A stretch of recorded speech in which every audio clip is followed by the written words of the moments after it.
The topic is setbacks. For example,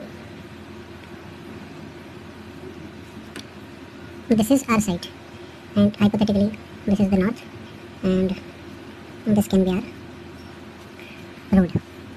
So, setbacks, if this is your major road, maybe 30 meters, and this is your 12-meter road, so this will be the front side, and this will be the side, this will be the side, and this will be the rear or back. So, front setback हमेशा most probably ज़्यादा होता है. तो हम मान के चल रहे हैं कि this is our front setback, and this rear and side setbacks are same. ठीक है. Now, in this area, let me show you. In this area, there is always a confusion कि setback में क्या आ सकता है, क्या नहीं आ सकता है, and कईयों को लगता है कि पार्किंग नहीं आ सकती, कईयों को लगता है कि लैंडस्केपिंग नहीं आ सकता. तो बेसिकली जो ब्लू में मार्क्ड है, this in this area, this is basically the setback. अब सेटबैक में आपका कोई भी टेम्पररी स्ट्रक्चर आ सकता है. रोड, वेजिटेशन, मतलब लैंडस्केपिंग आपका कुछ भी हो गया, आपका पार्किंग, यहाँ पे हम जो बात कर रहे हैं यहाँ पे सरफेस पार्किंग की बात कर रहे हैं. आई होप आपने बेसमेंट पार्किंग वाला मेरा वीडियो सुन लिया है. यहाँ पे हम सरफेस पार्किंग की बात कर रहे हैं, राइट. तो यहाँ सिक्योरिटी गार्ड कैबिन अलाउड होता है, उनके लिए वॉशरूम्स अलाउड होते हैं. ठीक है. तो ये जो टेम्पररी स्ट्रक्चर्स है, what do you mean by this temporary structures, जो एक्चुअल में टेम्पररी है, सिंपल इट इज. एक्चुअली होता क्या है कि ये जो आपके सेटबैक्स हैं, फायर के नॉर्म्स के हिसाब से, ये नेक्स्ट वीडियो के लिए टॉपिक भी हमारे लिए ये बन सकता है कि फायर टेंडर जो मूवमेंट है, कि फायर के हिसाब से हमारा वो रेडियस क्या होता है, वो हम नेक्स्ट वीडियो में चूज़ कर सकते हैं. तो अगर ये हमारा मान लीजिए 12 मीटर है, तो imagine this is 48 metres. Actually ऐसा होता नहीं है, मैं सिर्फ एक एग्जांपल ले रहा हूँ. ठीक है. तो ये आपका 6 मीटर भी हो सकता है, ये आपका 9 मीटर भी हो सकता है, कुछ भी हो सकता है. ये आप क्या बना रहे हैं और कहाँ बना रहे हैं, सारा कुछ इस पर डिपेंड करता है कि आपका साइड सेटबैक जो है, ये दोनों साइड सेटबैक है, और ये आपका रियर सेटबैक है. ये जरूरी नहीं है कि सेम ही हो. फ्रंट सेटबैक तो हमेशा ज़्यादा ही होगा. ठीक है. तो बेसिकली ये एक पूरा जो वो है, प्लान है, जिसमें ये ब्लू पोर्शन है, हम वी वर डिस्कसिंग ये टेम्पररी स्ट्रक्चर्स के लिए. It is temporary structures are allowed on this. ठीक है. अब कुछ सर्विसेज भी इसमें अलाउड होती हैं.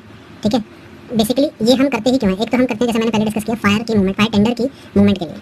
कहीं पे बाई चांस इस एरिया में जब आप बिल्डिंग डिज़ाइन करेंगे, मान लीजिए आप कुछ भी बिल्डिंग डिज़ाइन कर रहे हैं और उसमें आग लग जाती है, तो उस फायर टेंडर की मूवमेंट के लिए ये जगह मैंडेटरी छोड़ी जाती है. बेसिकली ये जगह इंटरनल रोड्स के लिए भी यूज़ होती है. इंटरनल रोड्स जरूरी नहीं है कि वहाँ पर हो, इंटरनल रोड्स आपकी यहाँ पर भी आ सकती हैं. ठीक है. और आपका बेसिकली जो सर्विसेज की हम बात कर रहे हैं, तो सर्विसेज में आपका बेसिकली जो आपका सीवर और स्टॉर्म लाइंस जाती हैं, जो आपकी मेन फ्रंट से जब आपके मैनहोल जा रहे होंगे उसमें जाके कनेक्ट होंगी, या फिर एसटीपी अगर होता है, depend again it will depend on your type of project and where it is as per their development norms. Development norms मतलब बायलॉज. तो एसटीपी मैंडेटरी है, तो आपका एसटीपी कहाँ है, तो आपका जो सीवर और स्टॉर्म लाइन है वो आपकी सारी यहाँ पर नीचे से जा रही होती हैं और मेन कनेक्शन से जुड़ रही होती हैं, खासकर सीवर. ठीक है. तो अभी हम उसकी बात नहीं कर रहे हैं. बेसिकली रोड, वेजिटेशन, जिसको आप लैंडस्केपिंग, पार्किंग, सरफेस पार्किंग और टेम्पररी स्ट्रक्चर्स, और सर्विसेज आपकी उसके नीचे जानी होती है, और फायर टेंडर मूवमेंट आपको मैंडेटरी होता है. इस वजह से ये देना जरूरी है. एक चीज़ और है जो है बाउंड्री वॉल. जब आप यहाँ पे बाउंड्री वॉल बना रहे हैं, तो उसकी फाउंडेशन, अब ये 12 मीटर की रोड पे तो लेकर जा नहीं सकते. यहाँ पे इस साइड पे किसी और की अदर प्रॉपर्टी है, पीछे भी हो सकता है अदर्स प्रॉपर्टी हो, सामने यहाँ पे 30 मीटर की रोड है, तो आपकी जो भी बाउंड्री वॉल बनेगी उसके लिए आप एक्सकेवेशन करोगे, खड्डा खोदोगे. तो खड्डा आप दूसरे की जमीन पे नहीं खोदते हो. जब आप यहाँ पे टाइप ऑफ बाउंड्री वॉल आपकी, अगर आप स्ट्रक्चर्स थोड़ा सा ध्यान से पढ़ रहे हैं, तो बेसिकली आपकी जो बाउंड्री वॉल है वो कुछ ऐसे बनेगी. आपकी ये वाली फाउंडेशन नहीं बन सकती.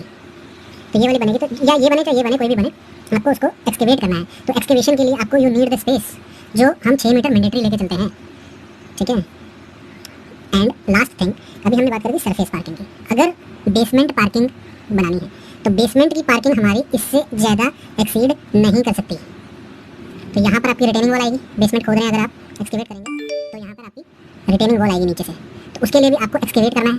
तो ये जो आपका बफर है 6 मीटर का, 9 का या 12 का, जो भी होगा as per the type and location of the project, तो ये इस एक्सकेवेशन के लिए बहुत काम आने वाला है, और बाउंड्री वॉल के एक्सकेवेशन के लिए और रिटेनिंग वॉल के एक्सकेवेशन के लिए काम आने वाला है. मेक श्योर, लास्ट मैंने जो पॉइंट रिपीट किया कर रहा हूँ कि आपकी जो बेसमेंट पार्किंग है वो सेटबैक एरिया के अंदर नहीं आ सकती. वो आपकी सिर्फ इतनी आ सकती है. If this is your built up part, तो it can extend but till the setback lines only.